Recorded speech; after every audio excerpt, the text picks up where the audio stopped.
शेतकऱ्यांसाठी आजच्या ठळक बातम्यावर राज्यातील शेतकऱ्यांसाठी सरकारने महत्त्वाचे निर्णय घेतलेले आहेत। सर्व काही बातम्या पाहायला मिळतील त्यापूर्वी चॅनलवर नवीन असाल तर आत्ताच चॅनलला सबस्क्राइब करून नोटिफिकेशन बेलला ऑल वरती नक्की टाका, जेणेकरून रोजची रोज ठळक बातम्या या चॅनलवरती पाहायला मिळतील। सोयाबीन, तूर, मूग, उडीद पिकांनी टाकल्या माना सध्या स्थितीला काही भागामध्ये पावसाने पाठ फिरवल्याने ही परिस्थिती बघायला मिळत आहे। मात्र काही भागात आता पुन्हा एकदा पावसाला सुरुवात झालेली आहे, त्यामुळे शेतकऱ्यांना दिलासा मिळू शकतो। तसेच पीक विम्याबाबत देखील आनंदाची बातमी आलेली आहे, ती पुढे बघणार आहोत, त्यासाठी व्हिडिओ फक्त शेवटपर्यंत बघा। धरणे 75% भरली, कृष्णा वारणा नदीचा पाणीसाठा वाढलेला आहे। सध्या स्थितीला जर पाहायला गेलं तर चांगल्या पावसामुळे यावर्षी धरणं लवकर भरण्यास सुरू। महत्त्वाची बातमी आहे, जिल्ह्यामध्ये जुलै ते ऑक्टोबर कालावधीत जे नुकसान झालेले होते अशा नुकसानग्रस्त शेतकऱ्यांच्या बँक खात्यात पैसे जमा होण्यास सुरुवात झालेली आहे। 2 कोटी रुपयांची मदत आता थेट शेतकऱ्यांना पीक विम्याची देण्यास सुरुवात देखील बघायला मिळत आहे। तुमच्या जिल्ह्यात कधी पीक विमा मिळणार ते बघण्यासाठी व्हिडिओ फक्त शेवटपर्यंत बघा। चॅनलवरती नवीन असाल चॅनलला सबस्क्राइब करून नोटिफिकेशन बेलला ऑल वरती टाका। तुमचा जिल्हा कमेंटमध्ये सांगा, तुमच्या जिल्ह्याची पीक विम्याची बातमी आपण पुढे नक्कीच देण्याचा प्रयत्न करू। सोयाबीन, तूर, मूग, उडीद पिकांनी टाकल्या मारा सध्या स्थितीला काही भागामध्ये कमी पावसाने ही स्थिती पाहायला मिळत आहे। तालुक्यामध्ये सलग दुसऱ्या आठवड्यामध्ये पावसाने पूर्णपणे पाठ फिरवलेली असून खरीप हंगामावर कोरड्या असे सावट पाहायला मिळत आहे। सध्या स्थितीला चांगल्या पावसाची गरज देखील पाहायला मिळत आहे। लवकर जर पाऊस आला तर दिलासा।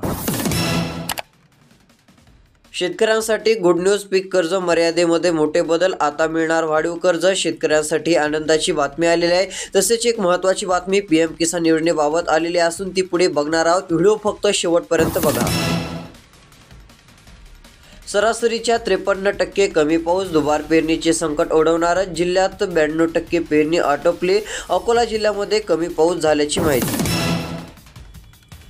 सध्या स्थितीला सोयाबीन पिकावर शेतकऱ्यांनी फिरवला नांगर। सध्या जर बघायला गेलं तर पाऊस न पडल्यामुळे पिके देखील सुकू लागलेली होती, त्यामुळे घेतले मोठे पाऊल।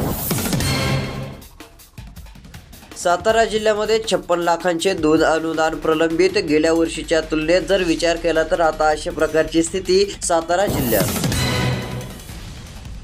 किती फार्मर आयडी काढले? फार्मर आयडी काढली नसेल तर लवकरात लवकर काढून घ्या, अन्यथा आता पीएम किसानचा येणारा हप्ता तुमच्या बँक खात्यात जमा होणार नाही।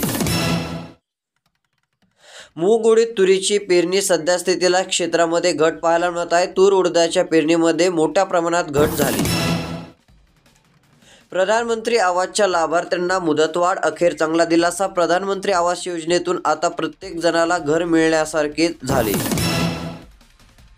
65 कारखान्यांकडे FRPचे 411 कोटी रुपये थकीत पाहायला मिळत आहेत। हे लवकरात लवकर देण्याची मागणी शेतकऱ्यांची असून अद्याप तरी शेतकऱ्यांना ही रक्कम मिळाली नसल्याचे शेतकऱ्यांनी स्पष्टपणे सांगितले। महत्त्वाची बातमी, शेतकऱ्यांना करावी लागते आता सन्मान निधीची प्रतीक्षा। मात्र आता तीच प्रतीक्षा संपली असून आता राज्यभरातील तसेच देशभरातील शेतकऱ्यांच्या बँक खात्यात लवकरच पीएम किसान योजनेचे हप्त्याचे पैसे आता वर्ग करण्यात येणार आहेत। शेतकरी मित्रांनो, तुम्ही कोणत्या जिल्ह्यातून व्हिडिओ बघत आहात तुमचा जिल्हा कमेंटमध्ये नक्की सांगा। तुमच्या जिल्ह्यात कधीपर्यंत हप्ता पीक विमा मिळेल ते आपण नक्की सांगू, फक्त व्हिडिओ शेवटपर्यंत अजून बघत चला। आता पीएम किसान योजनेचा हप्ता लवकर येत आहे, याच जुलै महिन्यामध्ये मिळणार असून आता KYC लवकरात लवकर करून घ्या, जेणेकरून तुमचा नक्कीच फायदा होईल। मोठी बातमी आहे, अजितदादांच्या सासूरवाडीतूनच कर्जमाफीचे आश्वासन पूर्ण करण्याची मागणी। शेतकरी मित्रांनो, कर्जमाफी व्हायला पाहिजे की नाही, तुमची काय मत आहे कमेंटच्या माध्यमातून नक्की सांगा। कर्जमाफी लवकरात लवकर करावी असं अजितदादा यांच्या राष्ट्रवादीतील पक्षातलेच लोकांनी काही जणांनी म्हटलेलं आहे कर्जमाफीबाबत। महत्त्वाचे अपडेट, खरीप पीक विमा योजनेला शेतकऱ्यांचा कमी प्रतिसाद। यंदा अद्याप 10-11 दिवसांच्या कालावधी शिल्लक असून यंदाच्या अर्जाची संख्या पाहता खूपच कमी बघायला मिळत आहे। खरीप पीक विमा योजनेला शेतकऱ्यांचा कमी प्रतिसाद हा आपल्याला दिसून येत आहे। यंदाचा विचार जर केला तर खूप कमी प्रतिसाद असल्याचे चित्र हे बहुतांशी जिल्ह्यातून दिसून आलेले आहे। तुम्ही पीक विमा काढला का नाही कमेंटमध्ये सांगा। पीक विमा जे कोणी काढतील त्यांना पुढे चालून मदत मिळू शकते। आता पीक विमा वाटप होणारे जिल्हे आपण पुढे बघूया। पीक कर्जाची शेतकऱ्यांसाठी आली आनंदाची बातमी। आधी जो पीक कर्जाबाबतचा नियम होता तो नियम नसून आता पीक कर्जाबाबत शेतकऱ्यांसाठी मोठी आनंदाची बातमी आलेली आहे। त्यामुळे राज्यभरातील शेतकऱ्याला चांगला दिलासा मिळत चाललेला आहे असं म्हटलं तरी काही हरकत नाहीये। या आर्थिक वर्षापासून राज्यस्तरीय तांत्रिक समितीने बँकामार्फत शेतकऱ्यांना द्यावयाच्या पीक कर्जात आता वाढ केली। ग्रामीण शेती व्यवसायाला मोठी चालना। 1000हून अधिक शेतकरी उत्पादक संस्थांनी पार केली 1 कोटींची उलाढाल। ग्रामीण शेती व्यवसायाला मोठी चालना मिळाली आहे असं म्हटलं तरी हरकत नाही। तर आधार कार्ड ब्लॅकलिस्टमध्ये आता रुपयातील पीक विमा गुंडाळली। खरीपासाठी शासनाचे नवे धोरण। सध्या जर पाहायला गेलं तर आता 1 रुपयातील पीक विमा बंद झालेली आहे योजना। आता तुम्हाला स्वतःवरून पैसे देऊन पीक विमा हा भरावा लागणार आहे असं म्हटलं तरी काही हरकत नाहीये। मात्र आता जे कोणी बोगस पीक विमा भरतील, म्हणजे आता बोगस पीक विमा जर तुम्ही भरला तर तुमचा लाभ हा 5 वर्षासाठी कायमचा बंद सरकारच्या मार्फत केला जाणार आहे। कसलेही योजनेचे पैसे भेटणार नाहीत हे देखील लक्षात घ्या। आता लवकरच परभणी जिल्ह्यात पीक विमा वाटप सुरू होत आहे। लातूर जिल्ह्यात देखील पैसे आता वाटप सुरू केले जाणार आहेत। अजून कोणत्या जिल्ह्यात पीक विम्याची रक्कम मिळणार आहे पुढे आपण अजून यादी बघणार आहोत। त्यासाठी लक्ष देऊन व्हिडिओ शेवटपर्यंत बघा, जेणेकरून तुमच्या जिल्ह्यात कधी मिळेल बघायला मिळेल। शेतकरी वंचित राहण्याची भीती। आता जर विचार केला तर 6000 शेतकऱ्यांनीच भरला आहे पीक विमा। गत वर्षी 2 लाखांवर होती संख्या। सध्या जर बघायला गेलं तर पीक विम्यापासून वंचित राहण्याची भीती देखील आहे। पीक विमा जर भरला नाही तर मग तुम्ही लाभापासून वंचित राहू शकता। भाववाढीना कांदा उत्पादक झाले हवालदिल। बांगलादेशची निर्यात बंद। सध्या स्थितीला राहुरीमध्ये 18000 गोण्याची आवक पाहायला मिळत आहे। सध्या स्थितीला घेतलेले कर्ज फेडणेही मुश्किल। भाव वाढत नसल्यामुळे कांदा उत्पादकांची स्थिती। जिल्ह्यातील केवळ 7418 शेतकऱ्यांनीच काढला आहे पीक विमा। पीक विमा काढण्याकडे शेतकऱ्यांची पाठ। 31 जुलैपर्यंत अंतिम मुदत बघायला मिळत आहे। तोपर्यंत पीक विमा काढून घ्या, कारण पुढे चालून बऱ्याच ठिकाणी पीक विमा मिळू शकतो। जसे की आता देखील काही भागामध्ये पीक विमा वाटपाला सुरुवात झालेली आहे, त्यामुळे चांगला दिलासा। संजय गांधी निराधार योजनेसह अन्य वैयक्तिक योजनेचे लाभार्थी आता या योजनेपासून बंद होणार। म्हणजे लाडकी बहीण योजनेचा आता तुम्हाला लाभ मिळणार नाहीये। सरकारने मोठा निर्णय घेत आता अशा महिलांची योजना बंद केली। कांदा खरेदी गैरव्यवहार रोखण्यासाठी दक्षता समिती। आता नाफेड NCFच्या व्यवहारांवर करडी नजर बघायला मिळणार आहे। कांदा खरेदी गैरव्यवहार आता रोखण्यासाठी ही दक्ष समिती आपल्याला बघायला मिळत आहे। आता इथून पुढे गैरव्यवहार जास्त प्रमाणात आपल्याला बघायला मिळणार नाहीये। ही शेतकऱ्यांसह इतरांसाठी एक आनंदाचीच बातमी।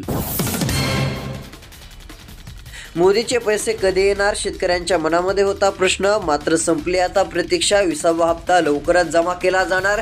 त्यासाठी 2 कामे करून ठेवा, अन्यथा पैसे मिळणार नाहीत असं सरकारने सांगितलेलं आहे।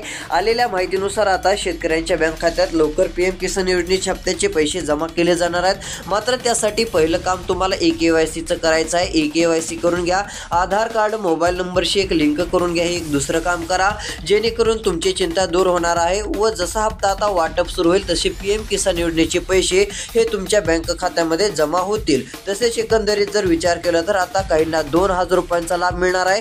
तर आता 2 हप्ते सोबत दिले तर 4000 रुपये शेतकऱ्यांच्या बँक खात्यामध्ये येण्याची शक्यता। पीक विम्याकडे पाठ। केवळ 2216 शेतकऱ्यांचा सहभाग पाहायला मिळत आहे। शेतकऱ्यांच्या हितासाठी केंद्र शासनाच्या प्रधानमंत्री पीक विमा योजना आता बघायला मिळत आहे। मात्र सध्या स्थितीला जास्त प्रमाणामध्ये काही प्रतिसाद अद्याप तरी दिसून आलेला नाहीये। पीक विमा योजनेकडे बऱ्यापैकी शेतकऱ्यांची पाठच आपल्याला पाहायला मिळत आहे, कारण 1 रुपयातील पीक विमा योजना बंद होताच बऱ्याच शेतकऱ्यांनी पीक विमा काढणंही कमी केलं। महत्त्वाची बातमी आहे, कांदा खरेदी केंद्रावर नियंत्रणासाठी राज्य सरकारची दक्षता समिती। आता जर बघायला गेलं तर आता 2 वर्ष सातत्याने आवाज उठवीत राहिल्यामुळे अशी स्थिती बघायला मिळत आहे। कांदा खरेदी केंद्र नियंत्रणासाठी राज्य सरकारची आता थेट दक्षता समिती जाहीर झाली आहे। उर्वरित राहिलेल्या शेतकऱ्यांना पीक विमा मिळणार. ज्यांना पीक विमा अजून मिळाला नव्हता अशांच्या बँक खात्यात रक्कम जमा झालेली आहे. एकंदरीत विचार केला तर पीक विम्यासाठी तब्बल 1 लाख शेतकरी पात्र ठरतात. खरीपातील अवकाळीग्रस्तांना 94 कोटींच्या पीक विम्याचे वितरण आता करण्यास मान्यता दिलेली आहे. कुणाला 10,000, कुणाला 15 ते कुणाला 15,000 रुपयांपर्यंत पीक विम्याची रक्कम वाटप सुरू झालेली आहे. केंद्र सरकारच्या माध्यमातून पीक विमा योजना राबवली जाते. गतवर्षी खरीप हंगामामध्ये नाशिक जिल्ह्यातील अनेक शेतकऱ्यांना याचा फायदा होतो. आता यामुळे याच पीक विमा योजनेमुळे नाशिक जिल्ह्यातील बहुतांश शेतकऱ्यांच्या बँक खात्यात आता पैसे जमा होण्यास सुरुवात झालेली आहे. अजून कोणत्या जिल्ह्यात पुढे बघणार आहोत. तुमचा जिल्हा कमेंटमध्ये नक्की सांगा. नाशिक जिल्ह्यामध्ये थेट पैसे वाटपाला अखेर सुरुवात झाल्याने चांगला दिलासा. कोमजलेल्या पिकात शेतकऱ्यांनी घातला ट्रॅक्टर. सध्या स्थितीला पावसाअभावी जामखेड तालुक्यातील खरीप हंगाम धोक्यात. शेतकरी हवालदिल झालेला आहे. दुबार पेरणीचे संकट शेतकऱ्यावरती ओढवल्याचं दिसून आलेलं आहे. 3.5 लाखांवर शेतकरी. केवळ 8,500 जणांनीच उतरवला पीक विमा. पीक विम्यावर शेतकऱ्यांचा अविश्वास. योजना ठरते निरुपयोगी. काही ठिकाणी अशी स्थिती बघायला मिळत आहे.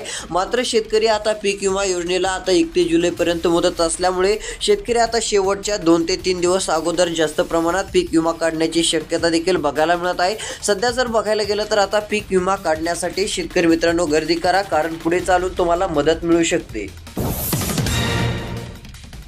महत्त्वाची माहिती आहे. तिसऱ्या लाडकीचा लाभ बंद. ऑगस्टपासून पडताळणी सुरू होणार. निकषाची पडताळणी ऑगस्टपासून आता एका घरातील 3 जणांना लाभ घेता येणार नाहीये. डायरेक्ट आता तिसऱ्या लाडकी बहिणीचा आता लाभ बंद करण्यात येणार आहे. ही बातमी देखील लक्षात घेणं गरजेचं आहे. ऑगस्टपासून आता पडताळणी सुरू केली जाणार.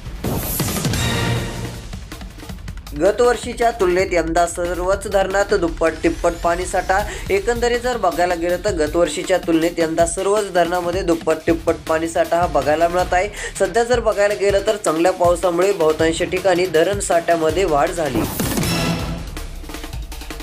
देशभरात 9% अधिक पाऊस. झारखंड, राजस्थान, लडाखमध्ये अधिक पाऊस. ईशान्येकडील राज्ये, दक्षिण भारतात पावसाची कमतरता. जून ते सप्टेंबर सरासरीच्या 160% पावसाची शक्यता बघायला मिळणार आहे. झारखंड, राजस्थान, लडाखमध्ये अधिक पाऊस झाल्याचे चित्र स्पष्ट. शेतकरी मित्रांनो, पीक विमा कधी मिळणार, कोणाला मिळणार ते आपण बघितलंच आहे. आता PM किसान योजनेचे पैसे देखील लवकरच तुमच्या बँक खात्यात येणार आहेत, त्यामुळे काळजी करू नका.